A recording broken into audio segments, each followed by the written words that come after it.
Mesdames et messieurs de la presse, aux cadres et agents de l'ICSN, chers invités, nous voudrions vous remercier pour l'intérêt que vous avez accordé à être informés sur la situation de l'ICSN après notre désignation à la tête de cette institution publique à caractère scientifique et technique. La conférence de presse que nous animons en ces jours portera sur 2 points, à savoir les états des lieux de l'ICSN après la remise et reprise. Et le deuxième point portera sur les perspectives d'avenir. Et il s'en suivra une conclusion. Des états des lieux. Mesdames et messieurs, après la remise et reprise, notre équipe a hérité l'ICSN dans une situation chaotique, comateuse, et a fait le constat ci-après. L'inexistence de l'esprit de corps, le manque de coordination au sein de l'ICSN, avec comme conséquence les personnels non engagés au travail, l'absentéisme à outrance, une démotivation du personnel. Bref, un manque criant de commandement au niveau hiérarchique. Des finances. En effet, après la remise et reprise, nous avons trouvé dans la caisse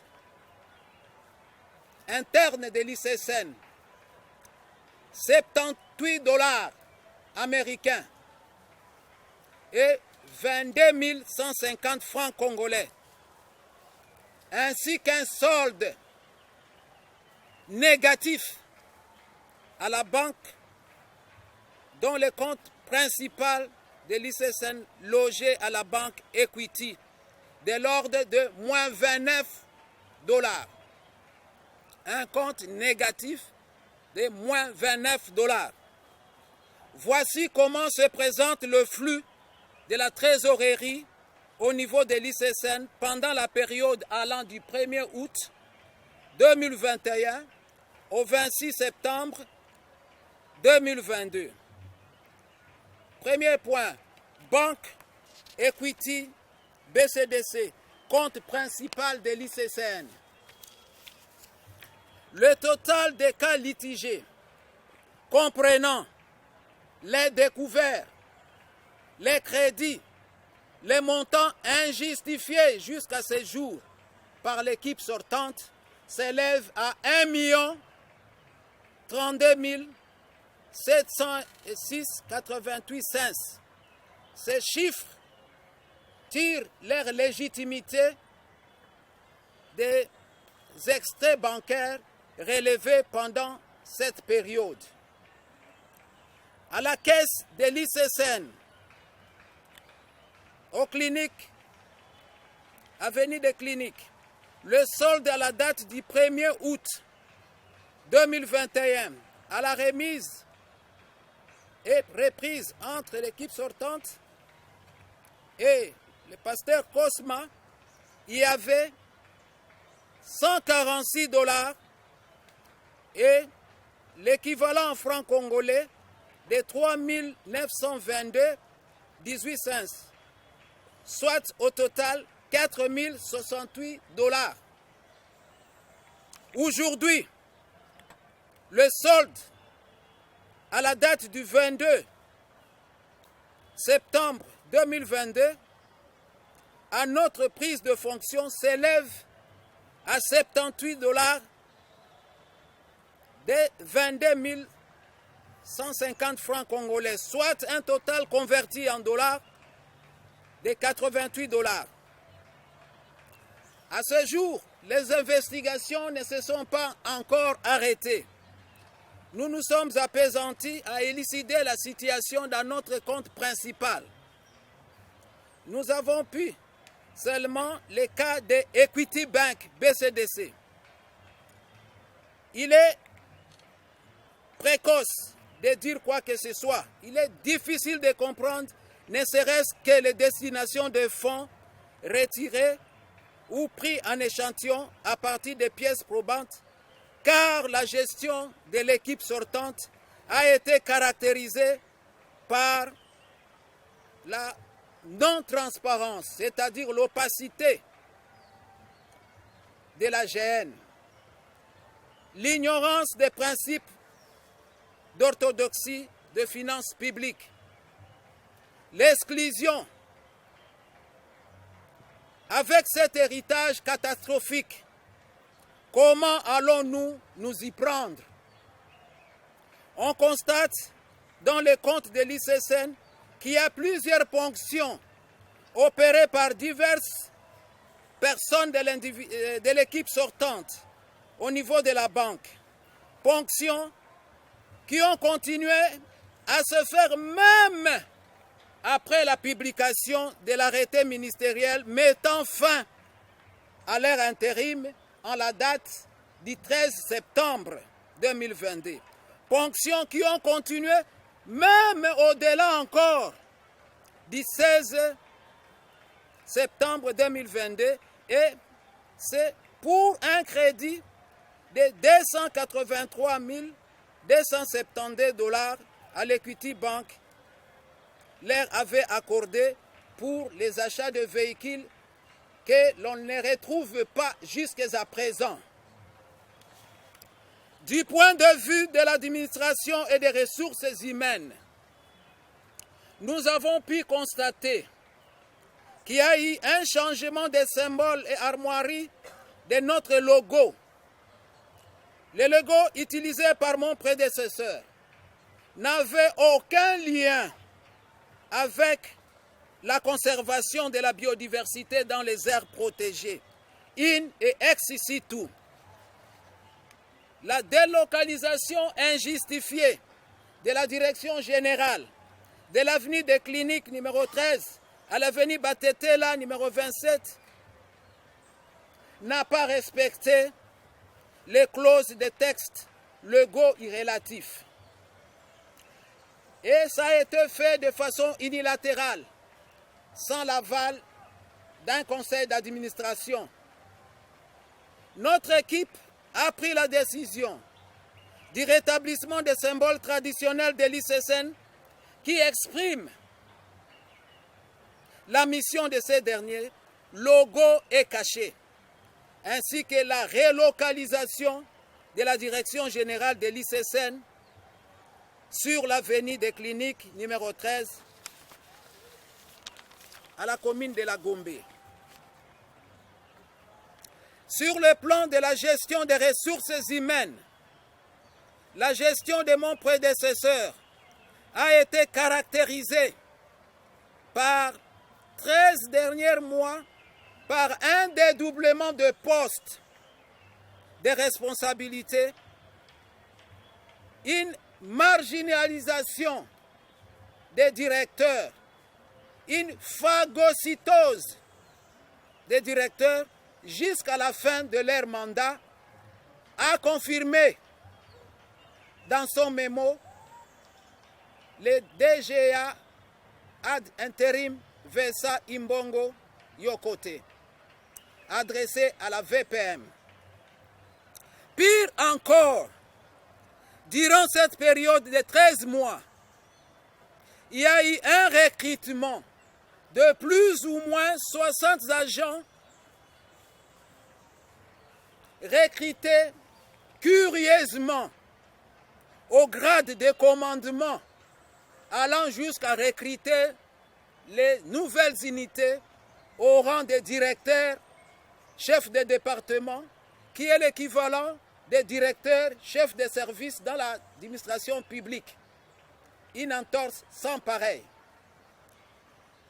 Beaucoup ont été recrutés au grade encore de commandement, chefs de bureau, s'il y a des fonctionnaires ici, ils doivent comprendre ce que c'est un chef de bureau. À cela s'ajoutent plusieurs autres venus de façon non comprise. Nous mettons dans une situation difficile de les prendre en charge et de s'y payer même à des primes qui leur ont été accordées. Cela a eu comme conséquence la démotivation de l'ensemble du personnel de l'ICSN et une pléthore d'agents que vous allez les constater dans nos bureaux. De l'état de la conservation des aires protégées, la dégradation des écosystèmes liés à l'exploitation forestière et minière, la présence des groupes armés, les attaques des installations comme Zema, Mutwanga et Beni ces derniers jours, et d'autres facteurs anthropiques comme le trafic illicite des espèces sont autant de pesanteurs et problèmes récurrents dans nos aires protégées. Du partenariat. Face à ces tableaux sombres sus-évoqués, il a été noté une réserve de la part de nos partenaires bilatéraux et multilatéraux à pouvoir s'engager à financer les activités de l'ICSN. Sur le plan administratif, une commission sera constituée pour la régularisation des grades des agents et en particulier ceux qui pendant plusieurs années sont restés au grade de recrutement. Concernant la pléthore nous laissée par le prédécesseur, une commission traitera au cas par cas ces recrutements. Ceux qui auront un dossier bien, nous les garderons. Sur le plan de finances, nous allons nous atteler à investir sur le financement des puits carbone en valorisant nos forêts et nos tourbières. Nous allons mobiliser les ressources financières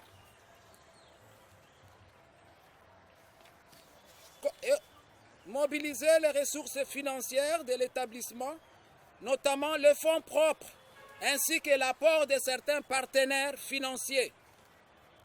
Sur le plan touristique, nous allons poursuivre les efforts du gouvernement de faire de la RDC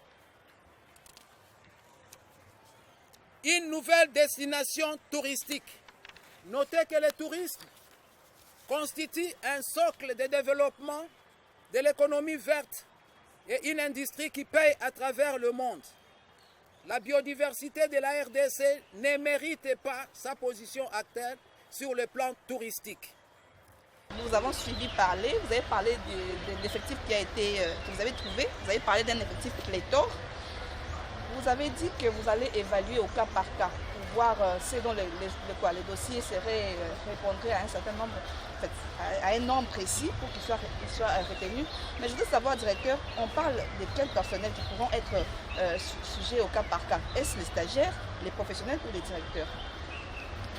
On ne recrute pas au grade des directeurs ni des chefs de département.